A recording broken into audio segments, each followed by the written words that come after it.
Hi everyone, welcome back to my channel. So I've got the third and last Pat McGrath mini palette for you today. This is the Vie En Rose palette right here. As you can probably guess, this palette was the one palette that was definitely out of my comfort zone. So if you'd like to hear my thoughts on this, see a demo on this eye look, and see some swatches, then just keep on watching.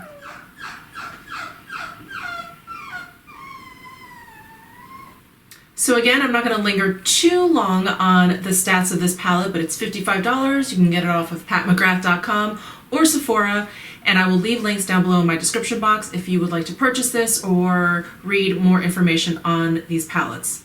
Now, I've gotten a few comments and questions about it being limited edition. It says it's limited edition on the Sephora site, but it does not say it's limited edition on the Pat McGrath site. So I'm actually unsure. I don't really know if these are limited edition or not, so I apologize. But here is the Vie En Rose palette. This is the loudest palette out of all of them, and again, a lot of fun. First, let's hold it up next to the Mothership 3 palette. This is the Subversive one, and I'm trying to figure out how to hold this, sorry. But this palette is definitely the most different from the original 10-pan palette. You can see that it has strayed pretty far from this palette, yet it's still very complementary. So if you have this Subversive palette, I think this Vie En Rose would be a great complement to it. But let's go ahead and do some swatches of this palette. So we have Pale Fire, Purple Rain, and Gold Nectar. Those are the three shades. Incredibly pigmented, very soft and creamy to the touch. These are crumbling a little bit because I dug pretty hard into this gold one when I was playing around with it. So those are the three. You can see this one is a little bit more of a duochrome, and these are straight up metallics. And next we have Paranormal, Rose Risque, and Euphoria. So Paranormal, Rose Risque, and Euphoria. So I just added a little bit more pigment onto this Paranormal, just to give you a better swatch there. But those are the 6 shades in this palette. Now this palette, and you probably noticed when I swatched, the Paranormal shade, this one down here, is the most dry feeling matte that I've come across in all of her palettes, including the 10-pan Mothership palettes, the original ones.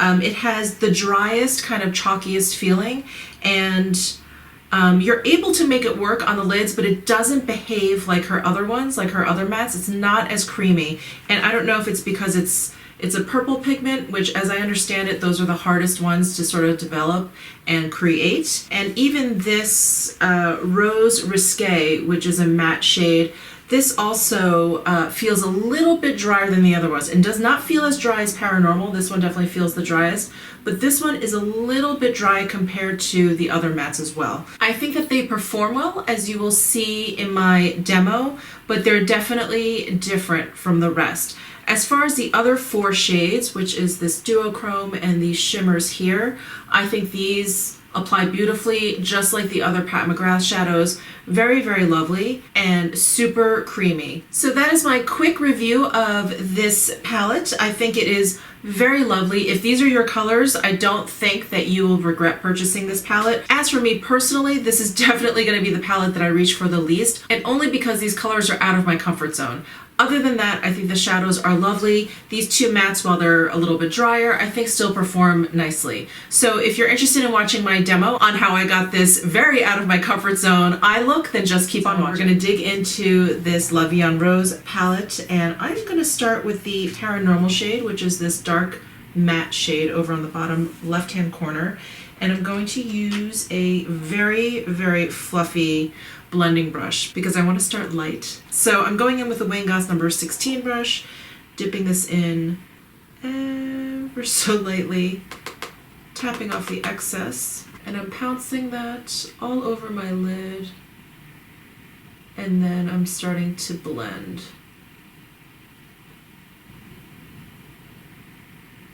I'm going to add a little bit more so that it is closer to my eyebrow, brow bone area, so above the crease.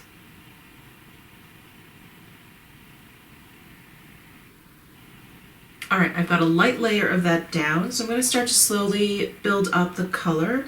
I'm going to go in with a slightly smaller blending brush. This is the Tom Ford number 13, and I'm going to go into this very bright, dark, ultraviolet color. It's called Purple Rain. Again, I'm going to go in lightly, so I'm just dipping the brush in, just getting a little bit of pigment on the tip, tapping off the excess, and I'm going to apply this close to the lash line. Nothing very precise, I'm just making sure that it's blended out nicely. Now we're going to take the Sonia G Crease 1 brush and I'm going to dip it into this hot pink matte color here. And I'm going to roll around the brush in there so that it's coated kind of on all sides there. Make sure the excess is tapped off. And I'm going to go into this crease area and place that pink down. And that blends seamlessly into the purple. I'm taking my Tom Ford 13 brush. I'm going back into this Purple Rain color here. I feel like my lids aren't quite dark enough, so I'm going to try and build up that color a bit.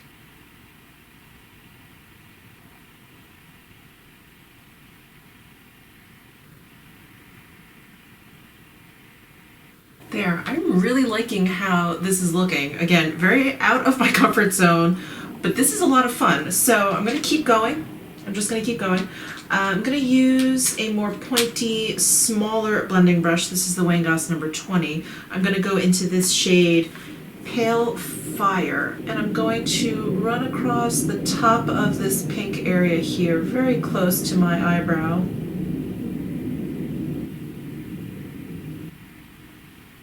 And then I want to place like a line of this gold color down, which is Gold Nectar. I kind of want to use this as an eyeliner. So I think what I'm going to do is wet my brush, and I'm just trying to figure out which brush I should use. I have this super small Smith Cosmetics 202 brush. It is a super teeny tiny brush, so I'm not sure if this is going to work, but let's give it a shot. I am going to spray some Fix Plus on it, and I'm going to dip it into this Gold Nectar shade and see if I can line my eyes.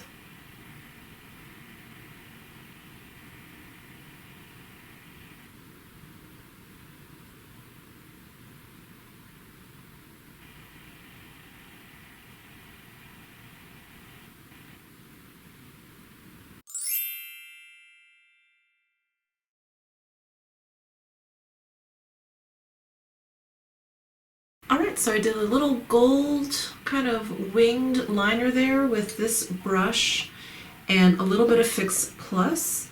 It definitely takes a little bit, because this brush is so small. I think if you have a larger eyeliner brush, it could work.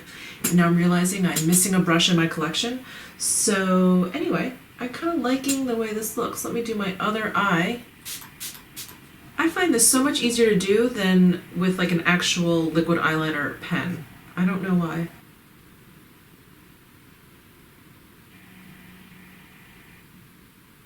So there is the gold eyeliner. I kind of love it because it looks like it's gold leafed. It's really, really cool. So let me do my bottom lash line. I'm going to smoke it out with the Purple Rain color, the really dark Purple Rain, and then I'm going to line it again with the gold color. And then take this Smith 202 brush again and line with the gold.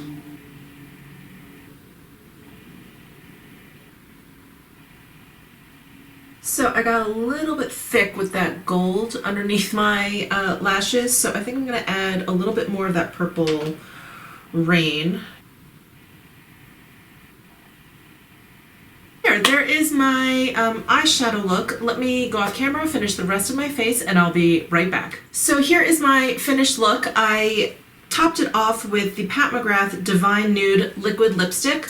along with her gold Astral Vinyl gloss on top. I like this lip combo. I tried a whole bunch of different ones to kind of match the purple and the pinks going on. I put on a really bright pink lipstick. That did not work. I put on a really deep, bold kind of purple lipstick. That didn't look right either for some reason. I don't know, it was too matchy-matchy. So anyway, I went with this nude, and I think that this works out really, really well. So I hope you enjoyed this video. Please give it a thumbs up if you did. Please comment down below if you have any questions whatsoever about this palette. Subscribe before you leave, and I'll see you in my next video.